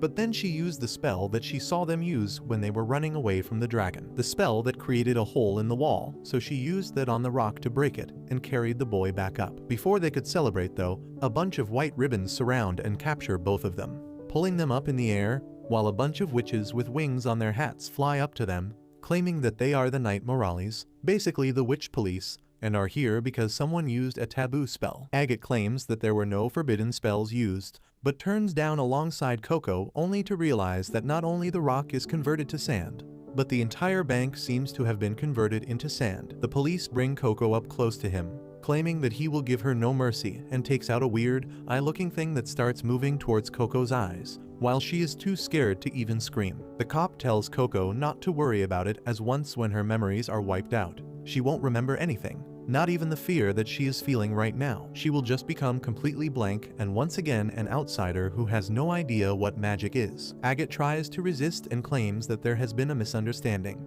but as usual the cops are on a power trip and refuse to listen. Just as the magical eye thingy was going to attach itself to Coco, Rich arrives out of nowhere like a missile and pushes the magical eye out of his hand. The knights are confused when suddenly the ribbons that they used to grab the girls start burning, releasing both Coco and Agate from their grasp as they start falling down.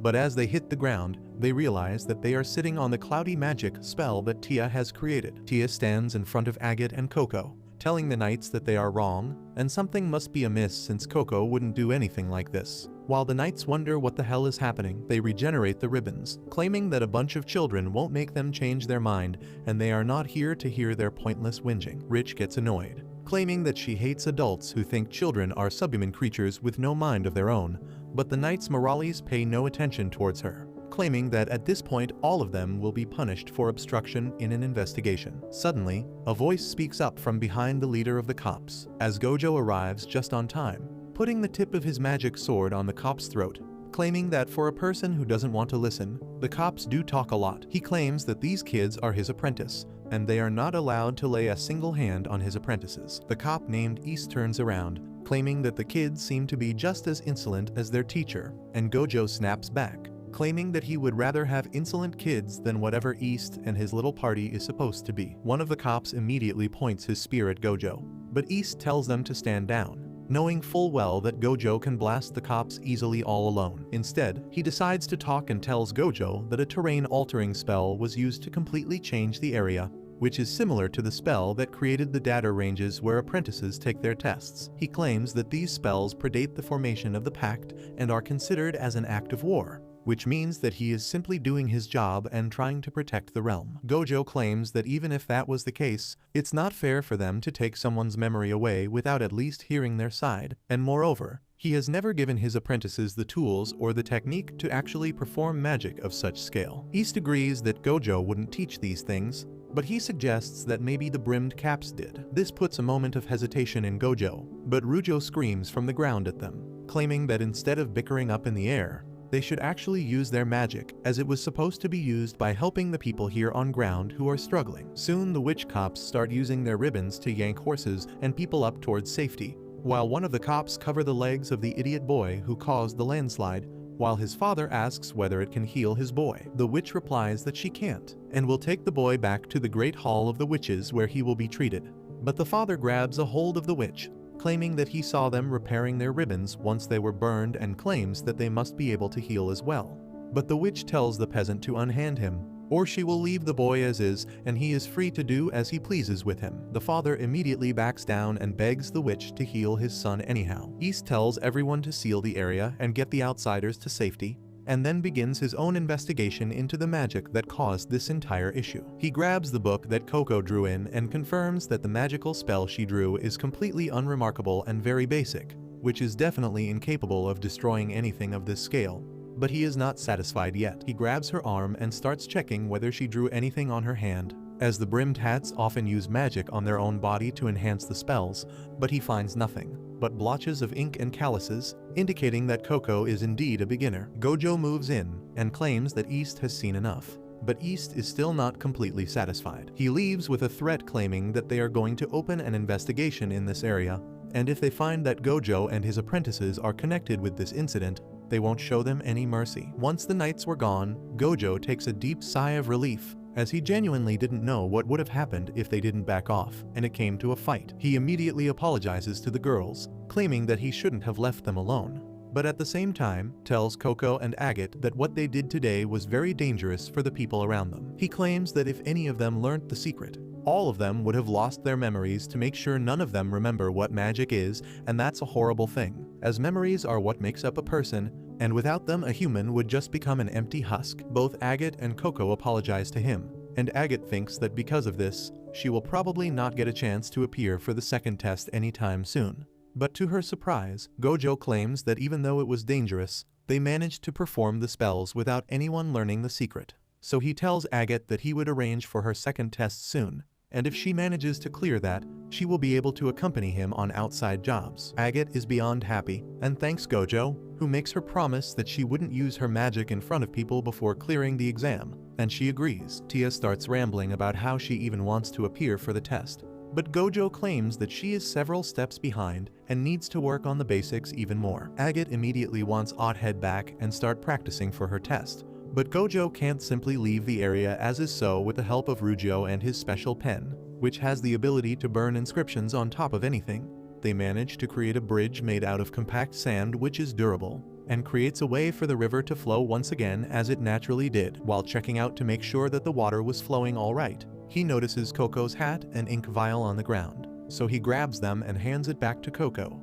telling her to take better care of it. When Coco exclaims that her ink vial must be magical as the ink is back to full on its own, even though she used it today, Gojo immediately takes the ink from her hand to observe it, and immediately realizes that there is something wrong. He asks Coco whether this is the same ink vial that she got from the shop, and she nods her head. He immediately turns towards Rujo and tells him to take the girls back to the workshop, while he is taking Coco to the witch town nearby, as he never got her a pen that day. With that, he takes Coco with him as he needs to check something out with the shopkeeper, But when they land in the witch town near the shop, he realizes that the shop must be closed as the door and everything else have completely disappeared. Thankfully, the shopkeeper's apprentice was coming back from an errand and notices Gojo. So he immediately puts a handle on the wall, and it transforms into the door once again, letting them enter inside. Coco notices that the inside of the shop looks completely changed, and the boy replies that different doorknobs enter into different rooms, and that's why the layout looks different. The boy tells Gojo that his grandfather is on the 3rd floor, but stop Coco from following him, claiming that she should come with him as she has a cut on her leg and he will disinfect it and make sure it's clean. Coco is amazed to see so many beautiful vials and powders and starts asking all sorts of questions about them, while the boy replies that they are used to create different inks and alter their effect. Meanwhile, Gojo reaches the 3rd floor and finds the shopkeeper hard at work, still trying to decipher what kind of ink was being used on the tiles that they recovered the last time they were here. He tells Gojo that he hasn't yet figured out what combination was used when Gojo pulls out the vial of ink and hands it over to him. The shopkeeper immediately starts observing it and replies excitedly that the color and the texture of this ink matches the ink used on the tiles near perfectly. Just then he notices that the vial belongs to his own shop and gets confused. Gojo, however, immediately grabs the vial and starts drawing a magical seal on a parchment, while the shopkeeper tries to stop him, claiming that it could be dangerous. Back on the ground floor, Coco asks the boy all about the different dyes, and he explains the names and the uses.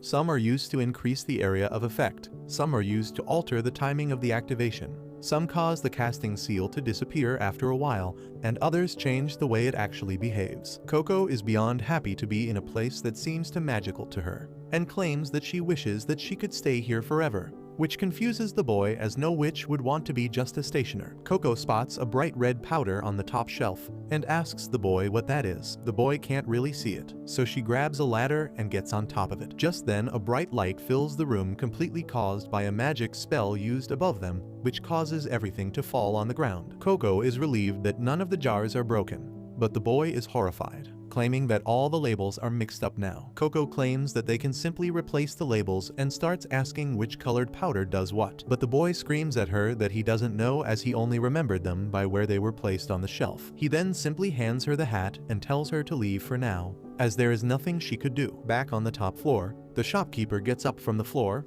and rushes towards Gojo, who was on the ground as well, telling him that he should have listened. The shopkeeper is surprised that such a small spell could create such a massive blowback, but Gojo realized that this vial is a twinned bottle. One of the brimmed hats must have added a small seal inside of the vial which connects it to a different vial, and they can simply add some additives inside this ink to cause unimaginable damage to the user and the surrounding area. He realizes that Coco used the same ink to cast the magic spell, and that's why it created so much destruction.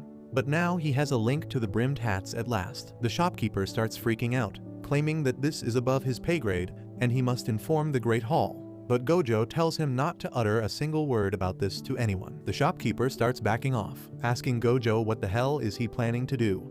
And when Gojo realizes that the shopkeeper might not agree with his plans, he simply uses his spell to remove the memory of Gojo coming in with the vial entirely. By the time evening comes, he comes out of the shop alongside Coco and hands her a bag filled with new ink and other things, claiming that he accidentally bought her some very expensive ink, so instead he got this for her. Coco is happy, while Gojo grabs her in his arms, promising that he will make sure that no one hurts her as long as she is his apprentice. A couple days pass by and Coco is now getting trained by Gojo, who wants her to get better at magic and learn all the basics as soon as possible. They start with a simple summoning spell, which basically requires you to create a seal of wind magic and hold it in the direction of the object you want to pull, and that should do the job. Coco holds the seal in her hand and aims it towards an apple tree on a hillock.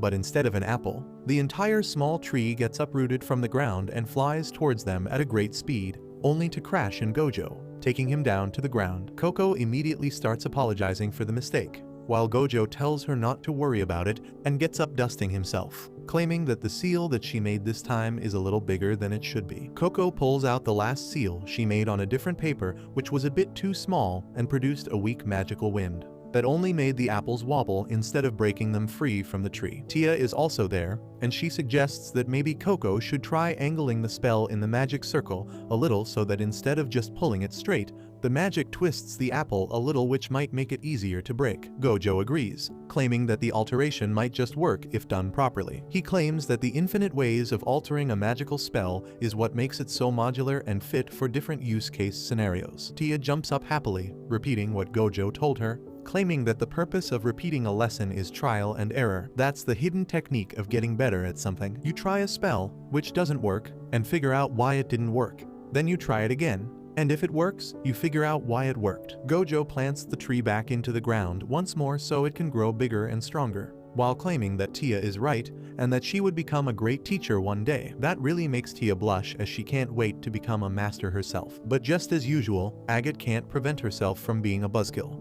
So she shows off her skills by perfectly plucking out a single apple from the tree that flies towards her, and she catches it lazily in her hand, before claiming that Tia shouldn't be teaching other people what to do, when she herself has so many shortcomings. She claims that it would be much better if she works on her own magic and get better instead of teaching others. Tia, alongside Rich, immediately runs up to Agate, as she begs Agate to show her how to use this magic perfectly. A little while later, they all sit down to eat some of the sweet and juicy apples. When Coco asks Gojo whether there are more tests apart from the test of consent that needs to be cleared in the data ranges before anyone can become an apprentice, the thought about tests immediately sours Rich's mood, who claims that there are 5 of these useless tests that don't matter at all and are just there to torture the kids. Gojo laughs, claiming that magic was created to bring joy to the life of people, and it wouldn't make sense if the users who learn magic suffered through the exams. That's why the wise witches of the old decided to create the tests in such a way that the apprentice would want to take it themselves, instead of someone forcing it on them. He claims that the entire series of tests is designed to be an adventure. The first test is to get the consent from the data ranges. After that is the test of sincerity, where you have to clear an area alongside your master. Following that is the test of worth, where you have to find a key and prove yourself of being worthy to wield magic. The fourth test is called the goodwill of his grace, and the fifth one known as the test of the teacher, after which you would be capable of using magic in any scenario. This is known as the pentacle of proving. With each test you pass, you will be able to do more with your magic, and after passing through the fourth test, you would be considered a fully fledged wizard who could use magic on his own without any supervision. After the third test, you are allowed to give the trial for the Tower of Tomes, where all the books in history are hidden. The fifth test is only for those wizards who want to take their own apprentices, so they don't have to worry about that until they graduate. Tia immediately starts dreaming, claiming that she always thinks about what she would do after she graduates, and all she wants to do is to go to faraway places and help everyone she can so that they thank her, and she can thank them back for thanking her. She also really wants a twin-pointed hat instead of the traditional one, and Gojo nods, claiming that people do get to choose their own hats once they pass out. Rich, on the other hand, still doesn't find the tests any better than before, and gets up claiming that she still hates them, as she doesn't like when people tell her to draw spells that she doesn't want to draw. Agate tells her that if she only draws the spells that she wants to draw, then she will never learn anything new. But Rich simply claims that if being an adult means that she has to do things that she doesn't like, then she would rather stay as is. With that, Rich leaves, while Agate talks about how she can't wait to take the tests and grow up as soon as possible so she can become a librarian at the Tower of Tomes. Tia comes near Coco and whispers in her ears that Agate's family is descended from the 3 wise witches that laid the foundation of modern witchcraft, and every single generation has had a librarian. That's why Agate wants to prove herself as worthy and become one herself. Tia asks Coco what she wants to do, but Coco looks down, claiming that she hasn't had a traditional witch upbringing, and because of that her path is basically laid out already. For now, all she wants to do is slowly increase the number of spells she can cast, and asks Tia if she could help her. Gojo smiles from afar, watching his apprentices who are so different from each other and yet so same. That night, when Coco goes to sleep, she ends up drifting into a nightmare where she finds herself alone in the darkness. But while looking around, she suddenly spots her mother,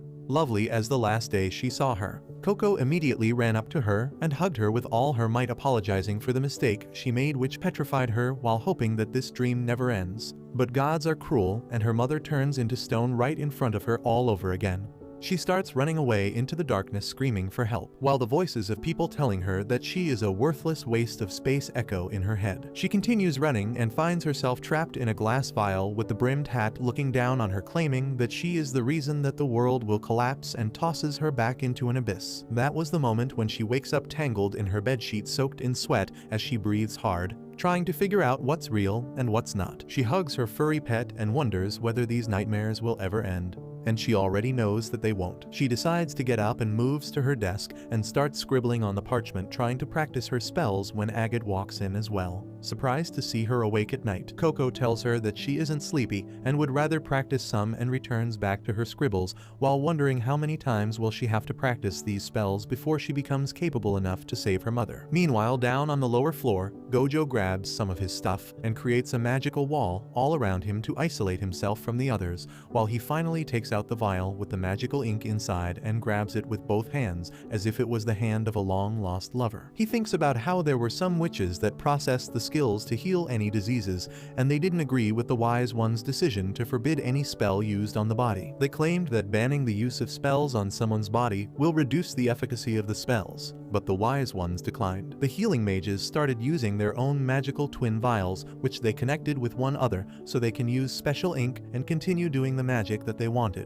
But when the Wise Ones removed the memories of those mages, the art was completely lost. Now, ironically, only the brimmed hats could make use of the twin vials, and this is the closest he has come to discovering their secret and a way to reach them. He decides that the ink is too dangerous to use right now, as he doesn't know what kind of effects it will have. So all he is interested in is to remove the magical medallion inside the vial, which converts it into a twin vial. He gets a tweezer and starts to gently yank out the medallion when suddenly things go south. A lightning spell gets activated inside the vial and shoots at Gojo, who barely manages to use an earth-bending spell to save himself.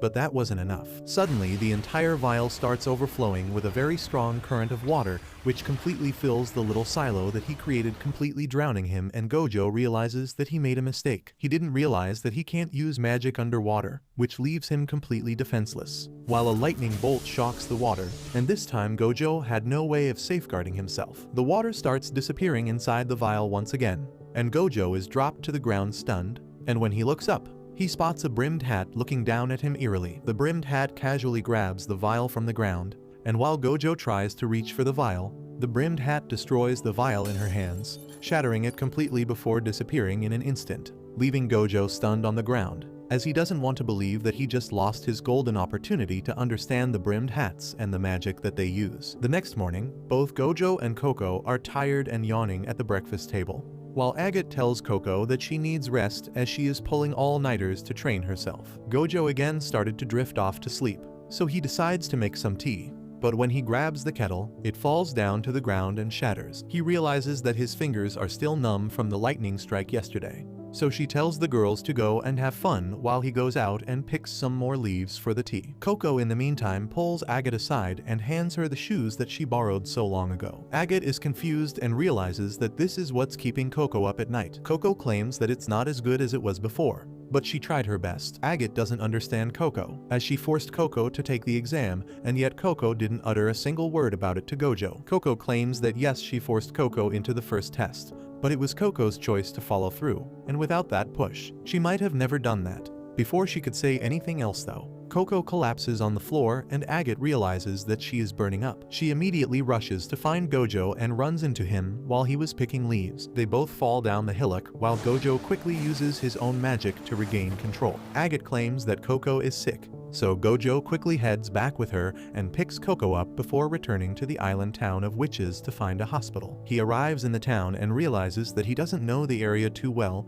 but thankfully runs into the shopkeeper's grandson Tar, who knows the way to the nearest hospital, so they both rush Coco there and the doctors immediately take over. Gojo thanks Tar for his assist while Tar looks up at him, claiming that he has a question regarding his last visit with Coco when they came to the shop, and Gojo goes silent. Gojo doesn't reply immediately and claims that he doesn't know what Tar is talking about and tells him to ask him any questions he wants about magic, and he would love to answer them as he likes to talk about magic with people. Tar backs off a little as he doesn't want to make it awkward since Gojo is clearly avoiding his questions, and thankfully just then, The nurse with an insane waist walks over and asks them to come inside to see the patient. They find Coco sleeping with a cold towel placed on her head for the fever. The nurse claims that Coco is fine otherwise, and the high fever was the result of cold, sleepless nights and exhaustion. She claims that with proper rest, Coco will recover fully, and there should be no long-term consequences. Gojo lets out a sigh of relief as the nurse claims that she would keep Coco inside the hospital under observation just in case, and Gojo thanks her for the help. The nurse walks out of the room slowly, while muttering that she has no idea what kind of training these witches put themselves through,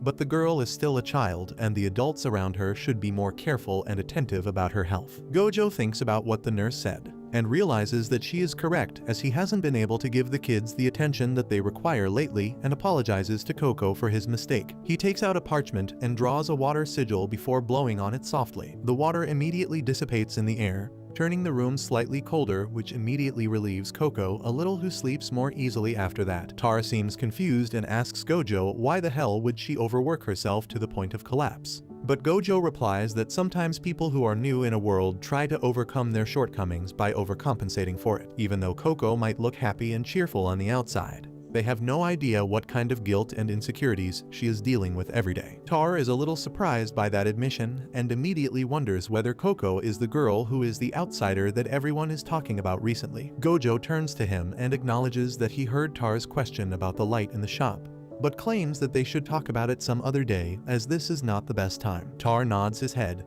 and just then the bell sounds in the area, and he excuses himself to return back to the shop. Tar quickly runs to the bank where the last ferry to the witch town is about to leave. The guard, however, stops him and asks who the hell is he, since the ferry is only reserved for witches. Tar claims that he is a witch as well, but the guard asks him to show his hat as a proof, because lots of kids nowadays try to sneak onto the ferry to see the town of witches with their own eyes. Tar immediately goes in to check in his side bag, but to his horror, the hat is missing. He realizes that he must have dropped it somewhere and must retrieve it as soon as possible if he wants to return back to the shop. He quickly starts running back, retracing his steps to find the hat, while Gojo sits by Coco while a doctor walks in and tells him not to worry, as everything seems to be going as planned and she should feel fully rejuvenated by tomorrow. He also marvels at Gojo's magic, which has made the room nice and cool, claiming that magic is amazing. Gojo replies that the doctors are the real magicians, but the doctor replies that regardless, it would be really cool if they can learn some of these spells that could make the treatment that much easier. Just then, a man bursts into the room shouting that the nearby bar has caught fire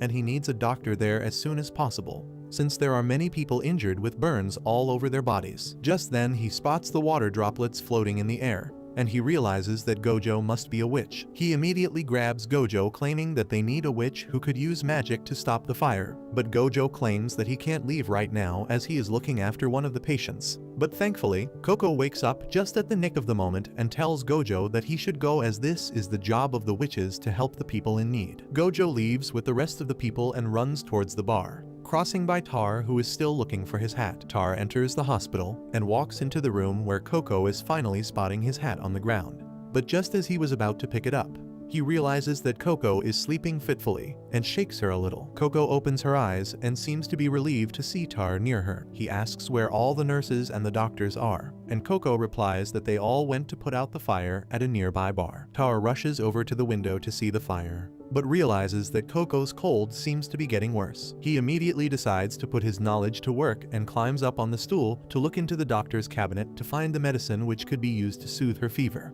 But to his shock, the medications are not labeled. Tar has a special condition where his eyes cannot distinguish one color from the other, so basically he is colorblind with a premium subscription. Usually he deciphers each medication based on the label, but the doctors must know them by their color. He starts forcing himself to distinguish between the darker and the lighter colors, but realizes that it's of no use. He starts cursing himself for being born like this, as all his life people have told him how he can't be a wizard because he can't see colors, and they even said that he is useless even as a stationer.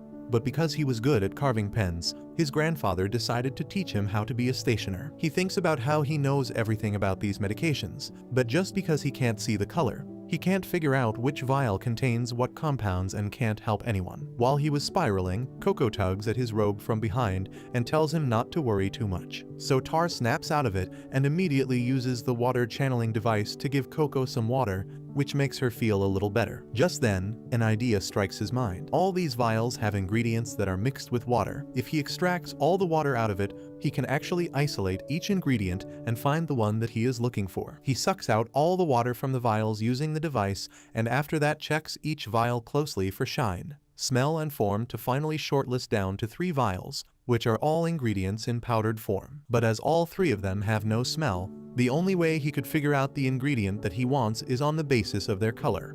And that's where he fails once again. He apologizes to Coco and simply starts changing her cold soaked towel to try and bring the fever down. Coco tells him not to feel bad for anything, as when their capabilities stop, that's where magic comes in. She manages to sit upright on the bed and asks whether he has any pen and ink for her. Tar claims that he has a pen that he was carving, but it's not finished. She claims that it shouldn't matter and starts drawing a sigil on the parchment. Tar is confused and has no idea how this would help them.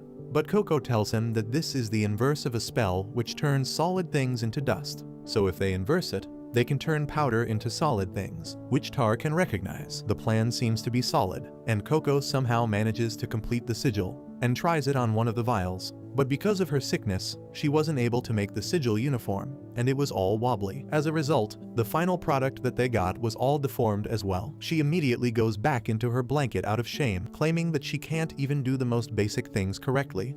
But Tar tells her not to worry since she was sick. He takes up the parchment, claiming that he doesn't know much about magic, but he knows a thing or two about making things uniform and well balanced. He takes the parchment and views it as if he was viewing a pen that he was carving. He immediately starts telling Coco how she can make the spell even more potent by balancing it from the sides, and Coco tells him that he should do it, and if he manages to do it by altering the basic spell, that spell becomes his very own. He decides to try it out and use magic, so he grabs the pen and a fresh parchment before he starts drawing the sigil, making sure that each and every angle is perfectly balanced. Just as it was done, he brings one of the vials near the parchment, and immediately the powder inside turns into a leafy plant before disappearing. Tar is beyond overjoyed and immediately checks the other 2 vials that he shortlisted, only realizing that none of them were the ingredients that he was looking for. He tells Coco to hang on as he goes and finds the ingredient from the medicine cabinet. He rushes down near the basement and starts opening all the different drawers and using his magical seal to see what the ingredient was. A tear comes to his eye, as this is the first time he was able to identify anything without it being labeled. It was as if the world came into focus and he could see anything. He finally finds the leaf that he was looking for,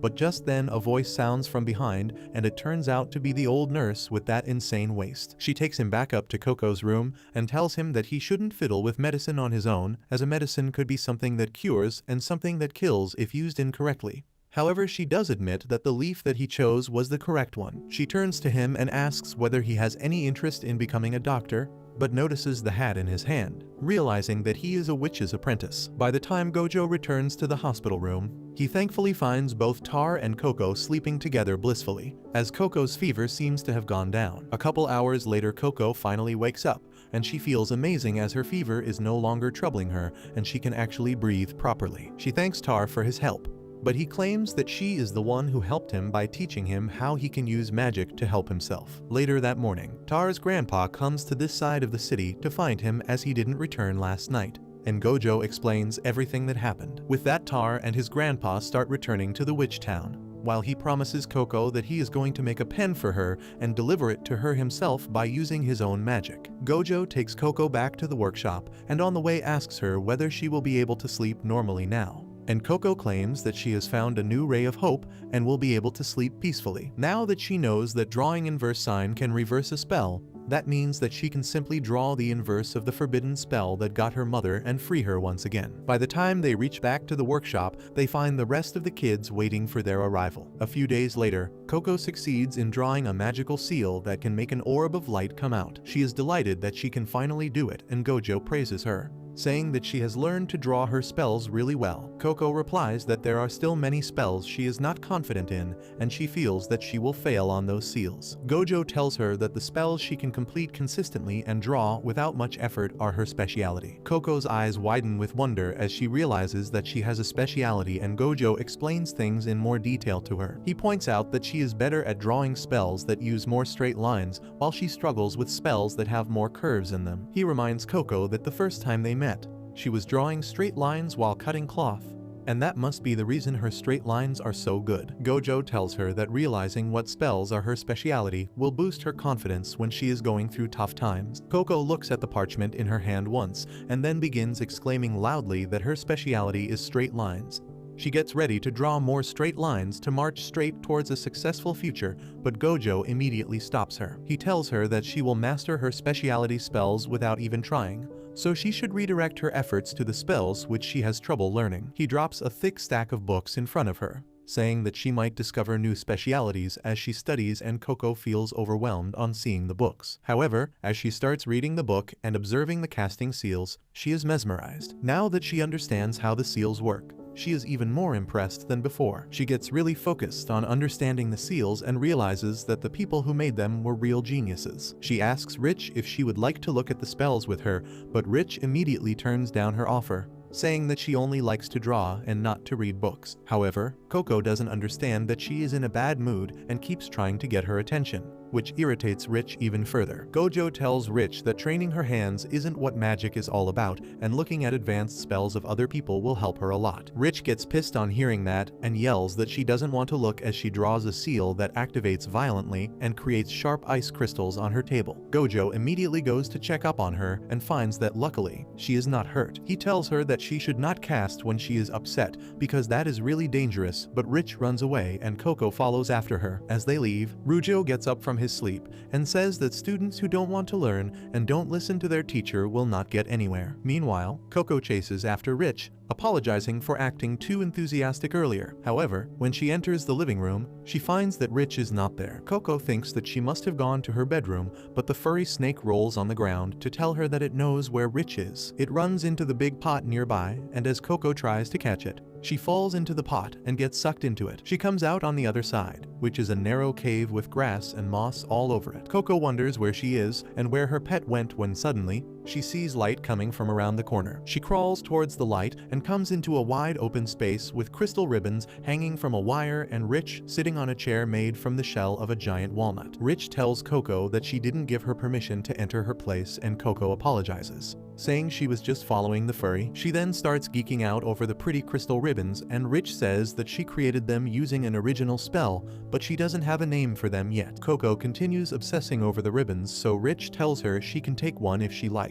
Coco gladly takes her up on that offer and then asks Rich why doesn't she like reading books. Coco says that she knows very little about magic, so she loves looking at other people's spells and wondering why did they make them. Rich replies that she is only interested in her own spells, and she doesn't want to read books because then everyone will ask her to draw the spells that are not hers. She says that she is sick of stuff that isn't her style, so she will only focus on her spells. Coco is concerned about her, but Rich tells her that she has nothing against her, but she doesn't want anyone else's spells to contaminate hers. At the same time, Gojo tells Rujo that before Rich came here, she was the apprentice of another witch, and her stubbornness is a defense mechanism against the world. He doesn't know how much he should interfere with her personal life, and Rujo says that it is going to be difficult because people aren't as straightforward as spells. He then tosses a bag towards Gojo that contains magic-infused stones. Rujo says that these are snugstones, his latest creation, and they are supposed to keep people warm and cozy during their sleep. He tells Gojo to give them to his students to help them get better sleep. Gojo thanks Rujo, saying that he is a really kind guy,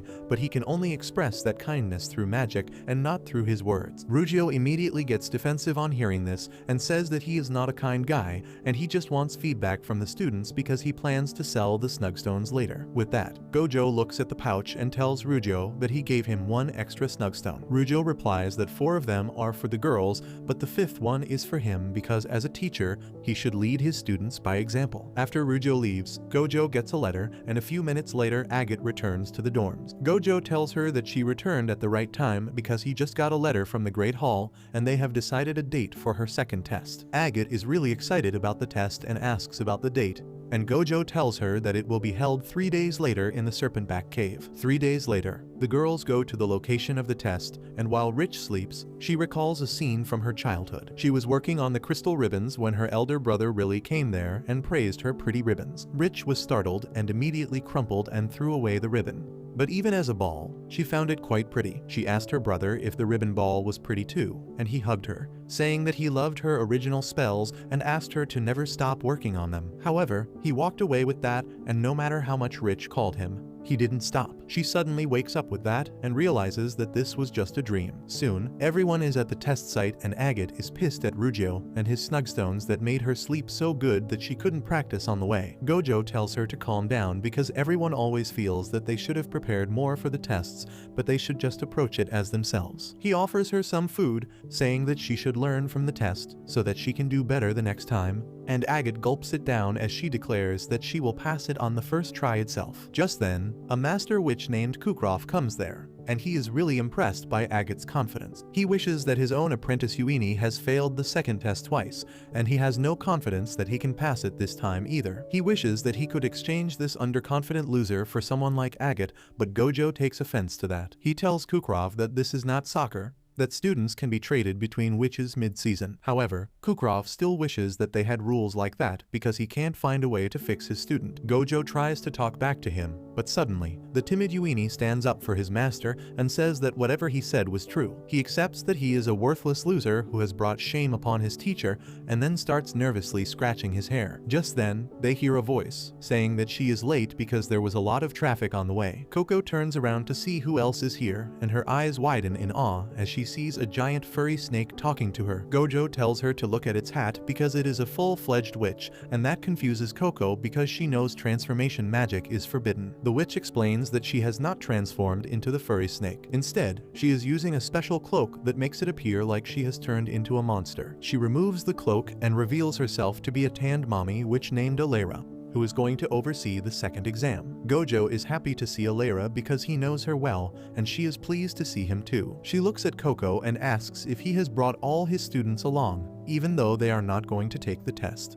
Alara then explains the second test called Sincerity of the Shield, where they have to escort their target from the entrance of the Serpent Cave to its exit. However, they cannot be found using magic during the test, because that will immediately disqualify them. She tells them to wear the magic robes and look below the cliff, where a whole bunch of flying penguins lives. The girls are really excited to see them, and Coco eagerly asks if they are griffons.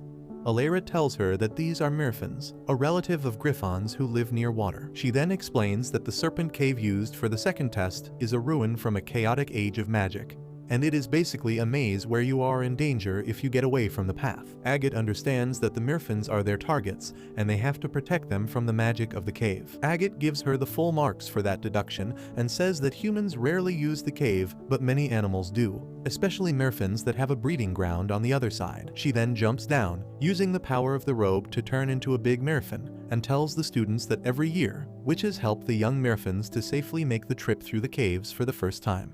Alara tells the students that because of the special robe, the Mirfins will think of them as one of their own. However, if they take off the robe or use magic in a way that disrupts it, the birds will become alert and run away. Agate now realizes that this test is harder because they are trying to hide their magic from birds and not humans. Alara says that all of them have to guide one bird safely, and then hands over one to all of them. She gives the last one to Rich, who tells her that she is not even taking the test. Alara is confused by that because she definitely got her name among the applicants, and Gojo steps up to make things clear. He tells Rich that there is no mistake and she is going to take the second test right now. Rich is hurt on hearing that, and she calls Gojo a liar. He had told her that she would be free to do what she wants with him, and that is the reason she chose him. However, in the end, he turned out to be like other adults who just force their decisions on kids. Gojo tells Rich that he wants her to be free too, but that is exactly why he needs her to take this test. He tells her that she will learn valuable lessons in this test that will help her live life like she really wants to, and asks her to trust him this one time. Well, Rich decides to give him a chance, but warns him that if this test makes her stop being herself, she is never going to trust Gojo again. As she runs away, Kukroff begins mocking her, saying that fools like her who argue with the teacher and make excuses are the worst. Gojo is about to give him a piece of his mind, but Kukroff realizes that immediately and takes off. Gojo and Alera are shocked to see that. They ask if he is not going to stick around for his student's test,